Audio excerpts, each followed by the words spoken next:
மக்களே, இன்றைக்கி 15ஆம் நாள் பிரம்ம முகூர்த்த பூஜை. இன்றைக்கி செவ்வாய்க்கிழமை இல்லைங்களா, முருகருக்கு ரொம்பவுமே உகந்த நாள். அதனால் எனக்கு முடிஞ்ச சிம்பிளான வேல் பூஜை பண்ணேன். நான் வேல் பூஜை எப்படி பண்ணேன்னு பார்க்கலாம் வாங்க.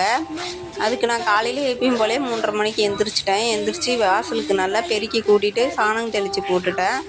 சாணத்தை நல்லா பெருக்கி கூட்டி அள்ளி வச்சுட்டு அப்புறம் வாசல் நிலவாசப்படியெல்லாம் கோலம் போட ஆரம்பிச்சிட்டேன். தெரிஞ்ச கோலம் நான் போட ஆரம்பித்தேன். என்ன கோலம்னு பார்க்கலாம் வாங்க. நான் நாளுக்கு நாள் ரொம்ப இம்ப்ரூவ்மெண்ட் ஆகிட்டே போகிறேங்க. அழகாக இன்றைக்கி தாமரை கோலம் போட்டிருந்தேன். இன்றைக்கே பார்க்கும்போது ரொம்ப பிடிச்சிருந்தது. அப்புறம் நான் சிம்பிளாக பூஜை பண்ண வேலுக்குன்னு சொன்னேன்லங்க, நைட்டு பால் வாங்கிட்டு வந்தால் காலையில் திரிஞ்சு போயிடுது. அதனால் பால் அபிஷேகம் பண்ணலை.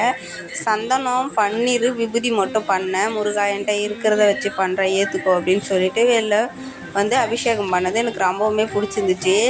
ஒரு புத்துணர்ச்சி கிடச்சிருந்தது. அதுக்கப்புறம் எப்பயும் போல் வேலுக்கு பூஜை பண்ணிவிட்டு இன்றைக்கி செவ்வாய்க்கிழமை